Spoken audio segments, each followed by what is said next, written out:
রোজা উপলক্ষে আর কি খেজুরের দামটা একটু বেশি। আগে যে এই খেজুরটা 600 টাকা করে বিক্রি, মানে 600 650 বিক্রি করছে, এখন 800 টাকা করে বিক্রি করতেছে আর কি। এখন প্রয়োজনে মানুষের দাম বেশি হইলেও নিতে হচ্ছে, এইটাই আর কি। কতটুকু নিলেন? আমি 1 কেজি নিছি ভাই 800 টাকা করে। একই রকম, মানে রোজা আসলেই একটু দাম বেশি হয়, কিন্তু রোজার বাদে সময় একটু দাম কম পাওয়া যায়। ভালো চলছে এবং এবারে খেজুরের দাম অনেক সহনীয়, মোটামুটি আলহামদুলিল্লাহ মানুষ কিনতে পারতেছে।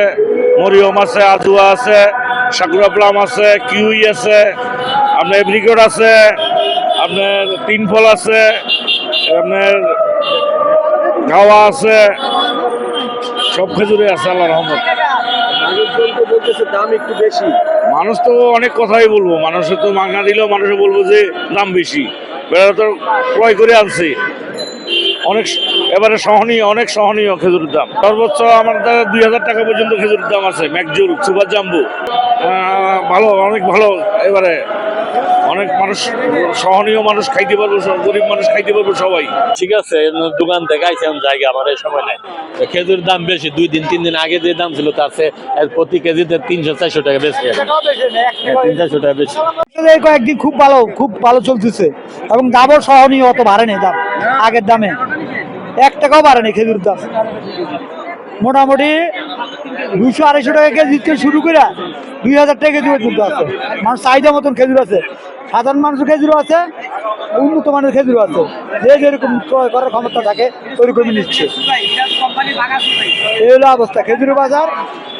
মোটামুটি আলহামদুলিল্লাহ মানুষ সন্তুষ্টজনক অবস্থায় আছে, অত বাড়েনি দাম। 300, 400, 500 হইতে শুরু করে একবার সর্বোচ্চ দাম 2000 আমাদের কাছে আছে। আর বড় বড় ডিপার্টমেন্ট স্টোরে আরো বেশি। মরিয়ম যেমন 1100, 1000, কালমি মরিয়ম 800, 700, সুগাই 800, মাখরুম মরিয়ম 1200, 1300, চুপকারি 700, 800, এরকম দামে ভাইজান। মোটামুটি ক্রয় ক্ষমতার ভিতরে বাড়ে নেই কোনো খেজুরের দাম। 2000 টাকা কেজি কোন খেজুরটা? ওই ম্যাকজুল, সুপার জাম্বু, ওই যে কোড়ায়। ওই খেজুরটাকে নিচ্ছে না? হ্যাঁ, 2000 টাকা কেজির খেজুর কিরকম নিচ্ছে? ওইটু কম খায়, 2-1 কিনে, সবাই কিনে নেবে। ওই খেজুরটা বেশি চলে। সবচেয়ে চলো 400-500 টাকা, 600 টাকা দামের মধ্যেই এগুলো ক্রয় ক্ষমতার ভিতরে মানুষে কিনে।